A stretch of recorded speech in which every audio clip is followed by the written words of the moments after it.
On behalf of the House Democratic Caucus, I want to thank you all for being here today as we address a dire situation for the people that we care about in the state of Oklahoma. Senior citizens, children, those folks who drive on our roads, just average people trying to make a living in the state of Oklahoma, because for the third time in just a little more than the last 12 months, our legislative leaders, our governor, lieutenant governors got together and told the people of Oklahoma that we have a revenue failure. And the House Democrats want to make sure everyone back home understands that this revenue failure is self-inflicted. Without a doubt, without any question, the revenue failure that the state of Oklahoma faces today is due in part to the leadership failure that currently exists here under the dome at 23rd and Lincoln. For the last 6 to 8 years, the folks in charge, the governor and the lieutenant governor, have presided over $1.5 billion worth of tax cuts, $2 billion worth of tax credits and exemptions, one of the most generous gross production tax cuts of any major oil and gas producing state in the nation, and they've refused to bring our federal dollars home to cover the uninsured. And today, they simply wring their hands in desperation and say to the people of Oklahoma, you just have to prepare for more cuts to education, more cuts to hospitals, more cuts to DHS, more cuts to transportation. And then they'd look at us, and in their press conference, the Secretary of State Finance said, our situation is dire. I beg you to have an appreciation for the situation we have before us. The House Democrats would like Preston Dorflinger to understand we would appreciate if he appreciated the revenue failure before us and the causes of that revenue failure. You see, he said today that we need to find a way to find new revenues. Well, to the governor, to Lieutenant Governor Lamb, there's no need to find new revenues. We just need to restore the revenues that they've cut from public education, healthcare, and public safety over the last decade. We don't need to do as the governor proposed, raise taxes on the backs of working Oklahomans, on the backs of senior citizens going to haircuts. Make no mistake about it. Education hadn't been cut deeper than any other state in the nation in Oklahoma because 86-year-old grandmothers don't pay sales taxes when they get a haircut. Hospitals aren't going bankrupt in Oklahoma because working moms don't pay sales taxes when they send their kids to the dentist. But apparently that's what Preston Dorflinger and the governor believe is the way to get out of this problem. But the House Democrats, not just this year, not just last year, but for the last 4 to 5 years have called for a reversal of the exact tax cuts that put us into this mess. We've said, let's index the gross production tax to the price of oil. Let's restore the income tax cuts. Let's roll back some of the $2 billion worth of tax credits and exemptions, and let's bring our federal dollars home to the tune of $900 million to cover the uninsured. The governor today said she wants to see a plan. We've put forward a plan. Matter of fact, week after week, our caucus has called for her to restore those revenues that she helped cut, that Lieutenant Governor Todd Lamb helped cut over the last decade. But they refuse to do it. They refuse to admit that they have been wrong. They refuse to admit that the revenue failure that we face today, that our kids face today, is because of the leadership failure that they have provided to the state of Oklahoma. If we're ever going to dig out of this hole, you're not going to do it by raising taxes on the backs of working Oklahomans. You're not going to do it by raising taxes on the backs of senior citizens who are retired in the state of Oklahoma. You're going to do it with one way, and that is by restoring the tax cuts that they have overseen and shepherded through the process in the last decade. If they don't do it, then we'll be back here again next year, just like we were this year, talking about another revenue failure, talking about more cuts to education, more cuts to health care, more cuts to public safety. And so we're asking the voters of Oklahoma to contact their legislators, contact the governor, lieutenant governor, and tell them the solution is easy. Just restore the cuts that they implemented with the income tax cuts, gross production tax cuts, and tax credits and exemptions. If they don't, then the voters of Oklahoma need to know that the governor, she's coming after your pocketbook. We absolutely are working in good faith with the Republicans. We've offered up a multitude of plans to restore the problem. Understand, education hadn't been cut deeper than any other state in the nation because cigarettes are too cheap. Hospitals aren't closing in rural Oklahoma because cigarettes are too cheap. It's because we don't have any. It's because we have 1 out of every 5 of our citizens in the state without any health insurance. So we've asked the House Republicans and the governor to work with us. We said we absolutely will get behind the cigarette tax if you'll get behind the solutions to the real problems that face us, which is restoring the income tax cuts, rolling back the gross production tax cuts, and rolling back tax credits and exemptions.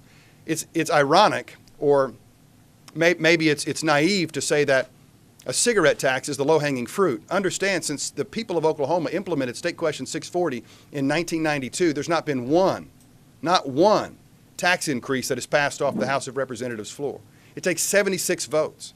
And for the Republicans to think that that's the easy way out is simply not understanding the relevant facts in this situation. We are absolutely willing to help them.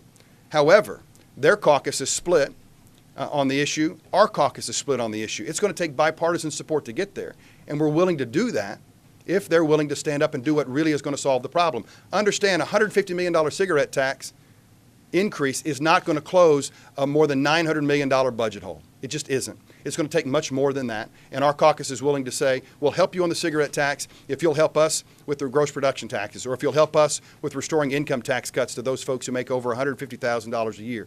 We're willing to work with them. So far, they have refused to even admit fault, let alone come to the table when it comes to restoring those cuts that put us in this mess to begin with. The cigarette tax is simply a Band-Aid on a $900 million hole. That the cigarette tax alone won't give teachers a pay raise. It won't keep hospitals from going bankrupt. It won't significantly improve our roads and bridges in the state of Oklahoma. What will is restoring those cuts that this governor and lieutenant governor have overseen in the last decade. And so to simply give away the votes, to force our votes on the cigarette tax and look the other way at the systemic problems facing this budget would be fiscally irresponsible for us. So we're not saying we don't want the cigarette tax. We're saying that it's going to take a lot more than that. And right now, it's as if the governor and Preston Dorflinger and the Republicans in the House in particular are saying, are acting as if a $150 million cigarette tax increase would somehow cover a $900 million budget hole. It just won't. For the record, I've never voted for a tax cut in the state of Oklahoma. When I was first elected in 2006 and 2007, there was a piece of legislation that did two things. It was log rolled together. It accelerated the tax cut by 1 year. They were already passed in 2006 before I got here. But more importantly, it was in that legislation that offered the back-to-school sales tax holiday for working families. I voted for that bill because it gave a tax break for working families to go buy clothes for their kids. My caucus believes you need to reduce the tax burden on working families in Oklahoma. The governor and Preston Dorflinger offered up over $1 billion worth of tax increases on working families in Oklahoma. The hypocrite is somebody who simply looks at us and says that we were trying to raise tax, or trying to hurt folks when we were trying to give a sales tax holiday to working families. At the same time, he tries to take $1.5 billion out of their pocket by taxing haircuts and doctor's visits. Well, I've got a bill that would index the gross production tax to the price of oil, and Chairman Sears has told me he refuses to hear it. Right? So the bill's out there. We have other legislation that would restore, that would help bring our Medicaid dollars home. We have our members of our caucus have filed legislation that would restore the income tax cuts, get rid of some of the capital gains tax cuts that have happened in the last few years. We've got legislation out there.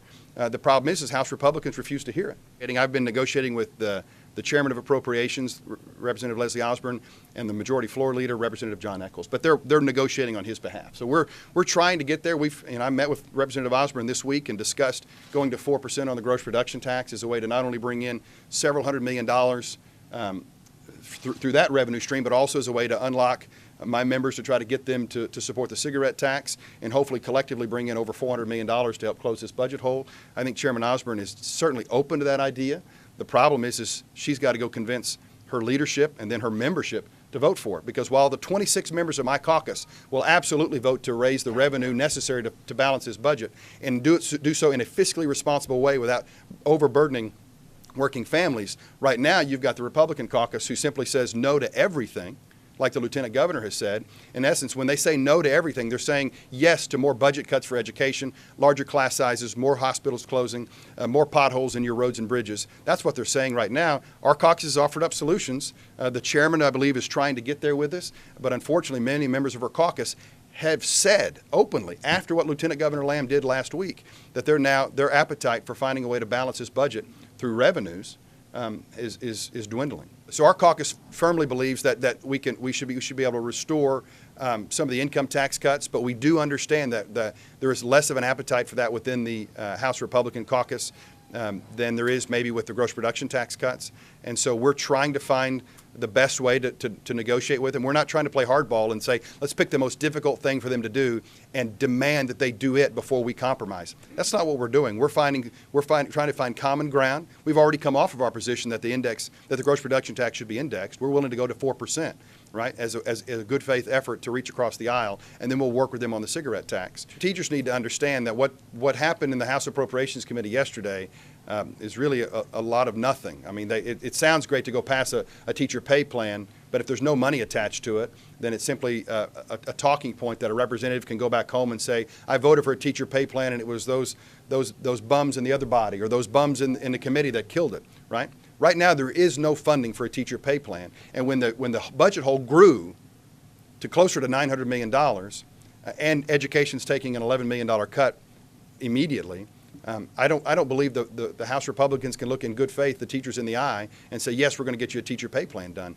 without finding new revenues. Our plan of expanding Insure Oklahoma, of restoring the income tax cuts, restoring tax credits and exemptions, and restoring the gross production tax cuts would absolutely offer up enough money to at least do the first step of that $1,000 pay plan that Representative Rogers passed out of House Appropriations yesterday. So our revenue streams would do that.